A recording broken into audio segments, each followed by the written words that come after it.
Hello YouTube, this is Dan coming at you guys with another Students of Shield Chronicles. This video, I'm sorry if my voice sounds a little rasp. am a little bit sick today, but I'm going to try to power through this as much as I can. But this episode today, we're going to be talking about the time period between my time beginning my sophomore year of college and the end of my sophomore year of college. So a lot of stuff going on in this time period, relevant to the club, but not exactly, I guess, nothing really forming yet with the club in terms of like memories and things. That's a weird way to word it, I guess. But this area of time, I figured I'd just address all together since it kind of all blends into the eventual formation of the Students of Shield. And as we go along through the memories of the club itself, I will break those down in much greater detail. But for right now, I think this is a good area to kind of address all this stuff at once. Starting off my year at Penn State, I was living in a dorm by myself. I kind of got screwed out of the Penn State lottery there. So I was living by myself in a dorm. I think it was called Eastview Terrace, over on the obviously east side of campus, right next to College Ave. And I wasn't a big fan of living by myself at the time. In retrospect now, I probably wouldn't have been too much of a deal with it. But back then, I didn't really have a lot of friends in college. The ones I did meet, they all kind of went their separate ways from my freshman year, so I wasn't really close to any of them. Didn't really share a dorm, so it kind of sucked for about a week or two until I transferred out and went to White Course, where I lived with 3 other random people I never met. And we'll get back to them in a minute, because one of them is pretty, I guess, relevant in the formation of the club. But yeah, my roommates, just for name's sake, were Raphael, James, and Jesse. I lived on the same side of the apartment as Jesse, so him and I kind of shared a bathroom and everything, but he was pretty chill. But yeah, so, I'm starting off my sophomore year. Don't really know a lot of people at Penn State still. I know Ed, Pons, as I mentioned from last episode, Steve, my roommate from that year as well. So not a lot of people. And, just trying to, again, find my way through college. I moved into this apartment at White Course, and my sister was actually living on the floor above me, so I got to go up and see her a few times, and it was a lot easier to kind of, get used to everything. I was taking classes again, so, I had the stress of those classes. I had, an advanced math class, physics, engineering mechanics, a lot of hard classes that, at the time were pretty challenging for me, I would say. So that was stressful. One of the things I would say about the club is one of the reasons why I made it, and this is kind of jumping ahead a little bit, but one of the reasons why I made it was to escape the stress that I had in school. I do get a lot of stress, working on stuff in school. It's just how I'm wired, I guess. But, before I formed the club, though, I was looking for a way to kind of meet more people because, like I said, had a really small friend circle. Wasn't really meeting a lot of interesting people in my classes, so I decided to join Thon. I applied, filled out the application. Ed, who was one of my friends at the time, I mentioned in the last video, I believe, or the last audio podcast, Ed helped me fill it out. He was very into Thon at the time, so he helped me fill it out. I applied for special events, so that was one of the committees that was on Thon. I got in, which was great. I still remember meeting my first group of, my first Thon committee, captain and everything. Her name was Stacia. I'm still friends with her on Facebook. Haven't really reached out to her much, but she seems like she's doing a lot of good stuff in her life, so that's always good. Anyway, so I joined Thon, trying to maybe possibly, gain a group of friends, kind of go that route. And to a certain extent, I would say, I did. And we'll get to somebody who joined later on in the club that was a founding member of the club. um, his name was Tony, and his last name was Bay. Not even joking. His name was Bae, and Tony. Everyone in the committee called him Bay, and I pretty much called him Bay at that point. It was just a running gag we had of him, but Tony is one of the best people I've ever met in my life. He is such a down to earth guy, always willing to help someone else out. Very selfless, always interested about your life, more than his own, and he was just a very authentic person. And when time came to look for members of the club, I reached out to him as one of the first people. So we'll get back to him though in a minute. But yeah, I joined Thon, and I went on canning trips. I did stuff like that, and I just I did meet a few people.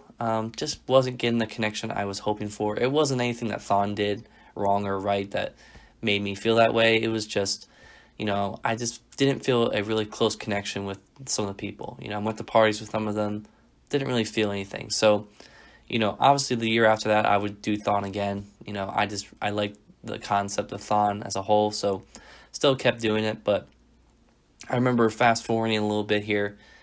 It was probably in I would say maybe November. I think, Pons and I were kind of talking about the new Avengers film coming out next year. That was Age of Ultron at the time. We were kind of sitting down, and I think it was the Thomas Lab by South Halls. We were sitting there working on a Physics 212 homework and exam, studying for it. I think it was the second exam of the year, which was a pain in the ass. It was 212 for anyone out there who knows what that is. It was electricity and magnetism, so yeah, it sucked. So we were sitting there studying and, just thinking, kind of taking a break, and we were thinking to ourselves, it was like, what if we just made a Marvel club? And the first thing out of Pons' mouth was like, nah, there's no way, Dan. That club has already been made. There has to be a club out there. And, we had a nice iMac in front of us, so we went on Penn State's website, typed in, went to the club server, looked up, comic book, superhero, couldn't find a thing. And I think both of us were kind of in shock. We were just like, really? There's absolutely no clubs that do any type of superhero stuff. That is crazy to me. And I think later after our club formed, you would see other clubs kind of form. I forget what it's called. There's a club that formed, and some of the people in the club are actually members of it, and they're going to kill me for not knowing it. But there's a club that formed, I think, either around the same time or maybe before us, that was doing cosplay for kids in need and stuff like that, and a great cause. And that was pretty much the closest thing relevant to our club, I guess. So, we both were looking it up, and we found it, and we're just like, wow, this is great. I mean, we have a chance here to do it. And I think Pons was just either not really, I think he was just going off a whim and thinking that this would actually not come to fruition, or I wouldn't take it seriously. But I went home after that night, and I had to obviously study still, but I remember going to take that physics exam, and I don't think I did really well. I guess I was preoccupied on this whole thing, but I remember coming home from that exam, because it was late at night, because physics exams, they like to do them at 7 o'clock at night, which I hate it. But came home after the exam, sat down at my desk in my apartment, which I still remember how it was all set up. It was just yesterday. Sat down, pulled up a sample constitution from a club, the website had a sample constitution you could use, basically just going through. So that was one of the requirements. If you were going to create a club, you would need an advisor. And I'll talk about all this stuff in this video, or in this podcast, but you would need an advisor, you would need cabinet members, and then you would also need at least, I think, 15 people with a signed piece of paper saying that they're interested in joining the club. So those were the 3 requirements, and you also needed a constitution. So the constitution was pretty much like a bunch of Penn State jargon, just to make sure that everything was complying with Penn State regulations, all that stuff. So I sat down, and I started writing the constitution, and as a placeholder name, I put the Marvel Club. And, that was pretty much just the name of it for, I would say, maybe a week or two. And maybe not even that. because I remember working on it, and that next day I told Jesse, my roommate, about it. And, I said, oh, I'm starting this Marvel Club. And he's like, oh, Marvel Club, like, that's a weird name. Like, that's a boring name. Like, why don't you call it something interesting? And he was the one, sorry, I'm going to sneeze.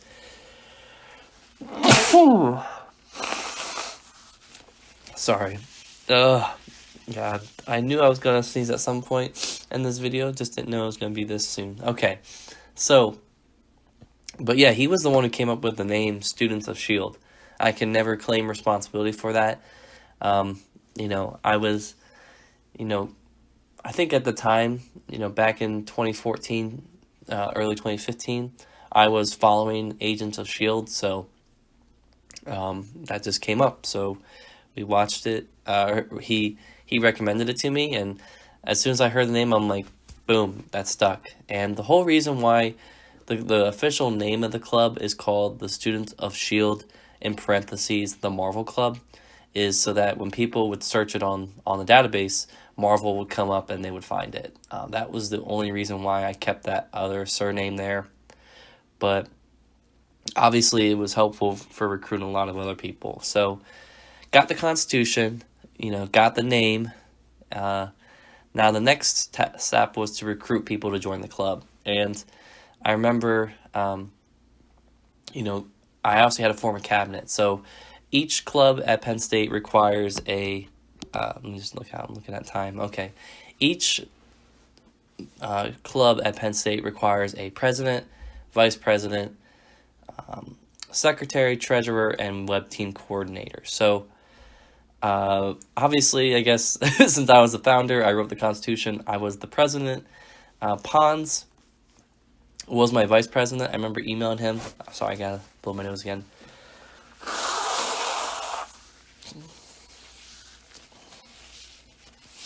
Sorry. Pons was my vice president, obviously because he was the one who kind of co-founded the club with me. And the rest of the group was a little bit hard to fill in. Ed became my web team coordinator. Ed, for anyone who doesn't know, is a huge tech whiz. He is just, all the technology stuff that I need help with, I go to him, computers, gaming consoles, that type of stuff. He's really good at that stuff. So I made him my web team coordinator. He would go on to be responsible for forming the club's Twitter account, I believe. Oh, no, that was Mike. He formed the club's Instagram, Facebook, and Google Drive, which the Google Drive would come in super handy later down the line. I'll talk about that later. But so the rest of the cabinet to be filled was the treasurer and the secretary. So the secretary was a guy named Michael Shanley. He was a friend of mine back when I was in the architecture major, my first year of college, my first semester of college, before I transferred to my other major. And Mike was a really close friend of mine. He and I both got along because we both liked Marvel. We would talk about some of the movies coming out and stuff like that. So I remember reaching out to him. I actually remember inviting him to come and sit and get lunch with me at the hub. And I basically went over the whole, proposition with him, and he was just like, sure, that sounds great. So it was a little tough with his schedule. I think he ended up having to leave the club because of scheduling and stuff like that. But he's still a cool dude. I kind of, observe from afar his life. I don't really keep in touch with him, but he was a cool dude. I pretty much assumed his responsibilities because he didn't show up to any meetings. And then lastly here, the treasurer was my former roommate, Steve Castro, which some of you guys out there might know who he is. Awesome dude. I still keep in touch with him. He just recently hung out with me here a few weeks ago. But yeah, so that was my cabinet. So you had Steve, Mike, Pons, and Ed. So, sorry, I blow my nose again. God damn. All right. So I had my cabinet, and then the next step was to obviously get people recruited for the club. So I had my cabinet members; those all counted, which was awesome because that was like a third of what I needed. And I still remember going to my EMEC class, my engineering mechanics class, right before the end of the semester, and the TA at the time let me stand up and go over the Marvel Club. Oh wow! Before I jump to that, I gotta explain who my advisor was. So I think I forgot to mention that too in requirements, but each club needs an advisor. So an advisor has to be a Penn State staff member that kind of oversees and makes sure that the club is doing what they're supposed to be doing, all that stuff. So I remember looking up online like a bunch of different like arts professors, like professors that I had never had any interaction with, and I was just like, what the heck? So I eventually went and emailed my own professors and talked to them about it. None of them were really interested except for one, and that was my engineering mechanics professor at the time, Dr. Lucas Passmore. And I have to give him a huge shout out because without him, this club would never exist. He didn't really do much for the club. I mean, I'll explain kind of what he did for us later on, but yeah. So with him, he kind of promoted the club at our engineering mechanics class. It's funny, he actually was the advisor for the Penn State Cigar Club as well, which I thought was kind of funny at the time. But yeah, he said, no, sure thing, no problem, I'll help you guys out. And we were off to the races. I just had to recruit some members. I remember going to my engineering mechanics TA session where I asked the TA if I could recruit people. I got some people to sign up there. I also had some people from my Thon committee sign up. So I mentioned Tony earlier in this video or this podcast. He signed up. I think a few others signed up, but a lot of them didn't show up to the first meeting.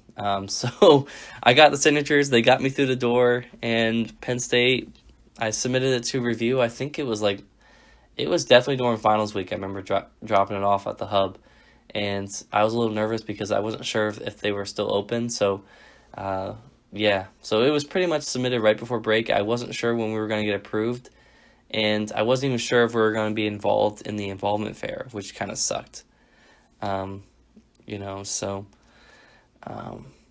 what's funny is that as I was doing this whole process, Jesse was obviously very supportive of the club.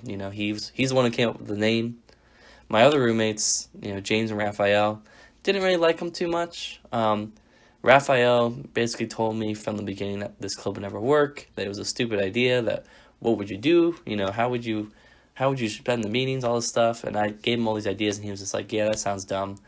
So he was not really a good person, truth be told, but I showed him for sure. I think everyone here that's participating in the club would beg to differ that this club worked out. But yeah, and at this time I was also thinking about different chair positions. So obviously today the positions have evolved and grown. And at the time, I believe, there was the comics chair, the podcast chair.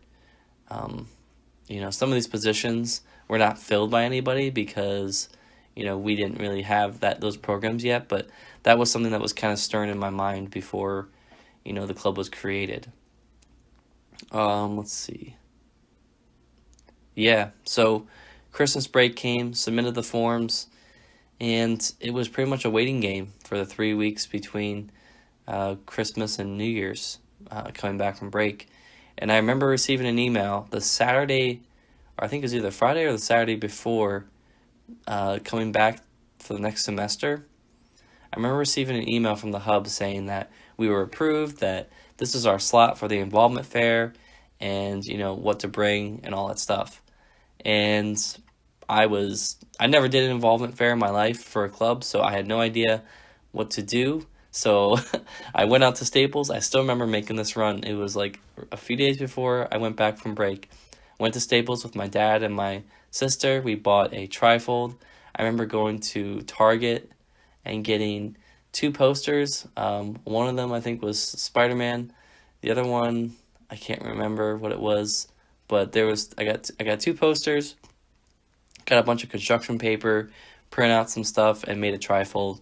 It was the god-awful worst thing I probably made in my life, but it, basically went through there. I think I referenced, podcasts in there, and I called them radio shows, so that just goes to show you how much I know about these formats of content, I guess, but, yeah, and then also what I grabbed was a red piece of foam board, which any classic, any, longtime students of Shield fan will know was the slate for the creation of the Marvel logo sign that has drawn so many of our members to our booth at the involvement fairs. It stuck out like a sore thumb. Everyone knew what it meant and what it symbolized. And yeah, it was just business from then on out. I'm not going to go into the involvement fair here, but one thing I will say about the trifold and the Marvel sign is that it kind of evolved over the years. I remember at one point, I can't remember when it was, but at one point we actually put notches in the tops of the trifold so that the Marvel sign could sit on top of it and kind of like sit on top of the trifold so that it would sit above all the other displays and you could see it from afar. And eventually too, in later involvement fairs, people would grab the sign and wave it, stand up on a chair behind our trifold and, wave it up in the air. I remember Ginger Dan doing that during the fall semester of 2016. That was always great. But yeah, that is this episode, guys. So, the fall semester of my sophomore year, just in summary, I guess, I was, I didn't have a lot of friends in college. I kind of looked towards Thon to help me get some friends, and it was the formation of the club that kind of spurred me onto this path of creating a whole collective group of friends now at this point, it seems. But if there's one thing that I could do differently, if I could go back to Penn State and redo my 4 years over again, there's two things I would do. Number one, I would not do architecture. I would not do architecture as a major. I would have started with environmental engineering. And two, I would have formed the club my first semester because I just felt like I missed out on the year and a half that I wasn't making the club. And obviously, when you're a freshman, there's a lot of things that are going on your plate aside from making a club. A lot of people are trying to get used to college life and everything. But those are the two things I wish I could have redone in my career at Penn State, which I love so very much. But yeah, so at this point, the club is formed. The poster's ready to go. I remember printing out like little handouts too of our club as well. But that is pretty much where we'll end this episode, guys. And the next episode, we're going to talk a little bit about the first semester. Maybe next episode will be shorter. I just want to talk about the involvement fair and kind of share my thoughts and ideas about different people that joined the club. And right now we're getting into some of the founding members of the Students of Shield. So, we'll talk about Vince, Matt, Selena, Brandon, Amy, Kristen, Chris, Kaylee, Kaif. I'm sorry if I left anyone out, but, we're getting to those people. Matt, oh my God, did I say Matt? I think I did. I'll say it again. Anyway, yeah, so be looking forward for that podcast, guys, coming at you soon. So, adios.